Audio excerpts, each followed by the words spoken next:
লাল পোশাক, সাদা দাড়ি আর সাথে বড় এক উপহারের থলে। কারো কথা মনে পড়ছে? 25 ডিসেম্বর সারা বিশ্বের খ্রিস্টান ধর্মাবলম্বীরা উদযাপন করেন বড়দিন। আর এই বড়দিন মানেই শিশুদের কল্পনার জগতে সবচেয়ে পরিচিত নাম সান্তা ক্লজ। ইতিহাস অনুযায়ী সান্তা ক্লজের সূচনা প্রায় 1600 বছর আগে। বর্তমান তুরস্কের মাইরা শহরের এক খ্রিস্টান ধর্মযাজক সেন্ট নিকোলাস তার মানবিক ও দয়ালু কাজের জন্য পরিচিত ছিলেন।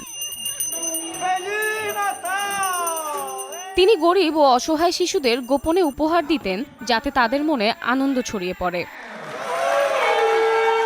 পরবর্তীতে ইউরোপ ও আমেরিকায় সেন্ট নিকোলাসের এই মানবিক গল্প ধীরে ধীরে জনপ্রিয় হয়ে ওঠে। আর সময় গড়ানোর সঙ্গে সঙ্গে সেই গল্পই রূপ নেয় আজকের পরিচিত সান্তা ক্লজের চরিত্রে।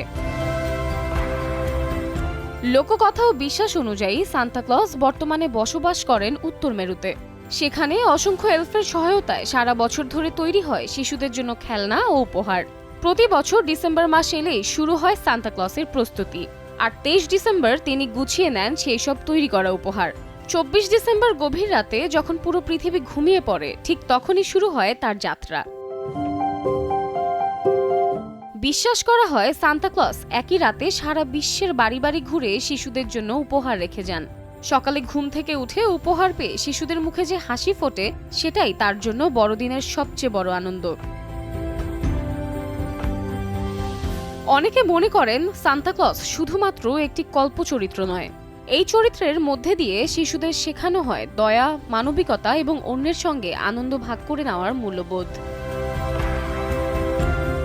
Samiha Majumdar, star news.